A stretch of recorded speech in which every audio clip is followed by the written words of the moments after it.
It's time we hand over the airwaves to one James Creedon, who's here with the feature he calls Media Watch. And, well, as ever, you've got a mixed menu for us tonight, starting with some serious stuff, and there's some funny stuff too. Let's get the serious stuff out of the way. Yes. The latest on Dominique Strauss-Kahn. That's right. It's been big news in France today. The rolling news channel BFM TV got their hands on the CCTV footage from the hotel that Edward Epstein, investigative journalist, mentioned so extensively in his so this article is the stuff a few that was weeks at the ago. centre of the claims that Strauss-Kahn had been set up. That's right. There was this article that it pointed out a lot of inconsistencies or sort of bizarre kind of details in the whole day and day or two surrounding Dominique Strauss-Kahn's arrest. For example, CCTV footage showing two security guards shortly after the alleged sexual assault and before his arrest started dancing, doing this incredible celebratory dance, and we can see it here. Now, the thing is, Edward Epstein said this lasted 3 minutes. He told France 2 here in France that it lasted 4 minutes.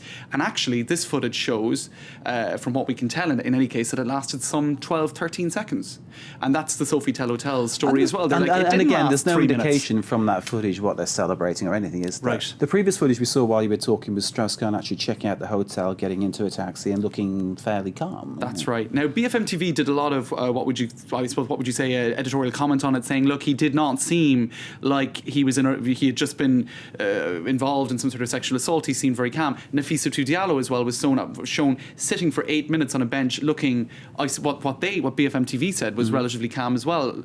But, I suppose, how do you know how somebody behaves after a sexual assault? We're seeing Diallo now explaining to someone in security what's happened to her. That she's gesticulating. Right. She seems to be doing that. But in that same corridor, as you say, you see her sat down by herself, which maybe is as much a comment on the way Sofitel looks after its employees as anything else. I think the central thing that came out of this is that it doesn't really, apart from the fact that the time difference between Epstein's claim that the dance lasted 4 minutes and this video footage that shows it lasting 15 seconds, it doesn't disprove or prove categorically anything really that we didn't already know or didn't. It gives us more to talk about, and I think basically you could say yes, it supports his case, yes, it supports her case. I think it raises as many questions as it provides answers, doesn't it? Absolutely. Now, the one other interesting piece of information in the media today is an interview by the Accor Hotel Group, which owns the Sofitel.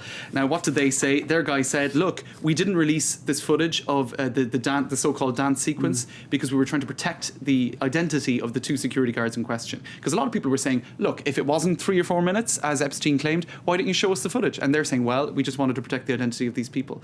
Also, they go into other details in Epstein's article, which appeared in the New York Review of Books some weeks ago. For example, there was another hotel room on the penthouse level that Dominique Strauss-Kahn stayed in. Now, Nafissatou Diallo didn't tell in her deposition that she had gone into that other room on at least 2 occasions. The card key showed the same. Now, the hotel group says we didn't want to reveal the identity of the person in this room, and we're also now telling you why she went into this other hotel room, which some people are attributing to intrigue. She went in, found that the room was occupied, left, and went back in again later to clean it. So they're saying, guys, stop. There's no conspiracy theory. She was doing her job, So I suppose what we can say really is that it doesn't totally dismiss some questions brought up by Epstein in his article, but it doesn't really confirm either anything else. I was going to say the difference in time is quite peculiar. It's interesting that the journalist's interpretation of that and maybe raises questions about him more than anything else. That's it. But you say hotel maid enters hotel room. Right.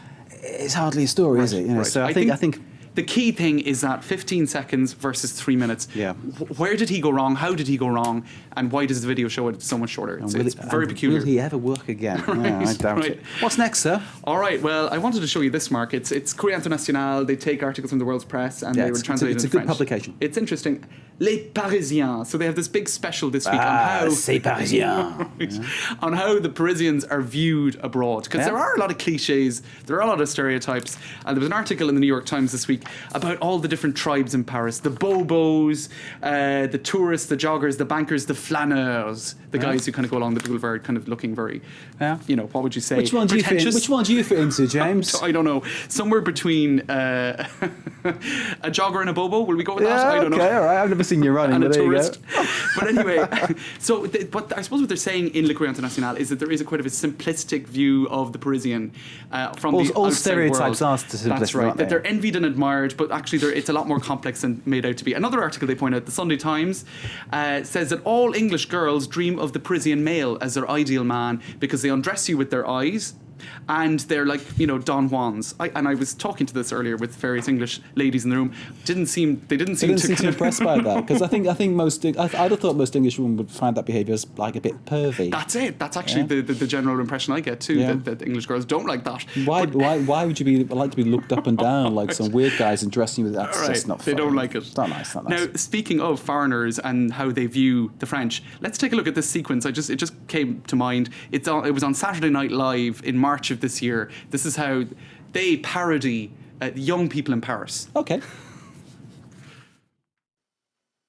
Vous regardez France 3, la télévision super cool.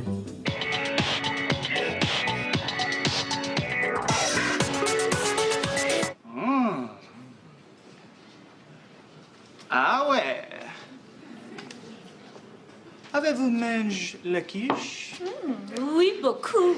Ah ouais.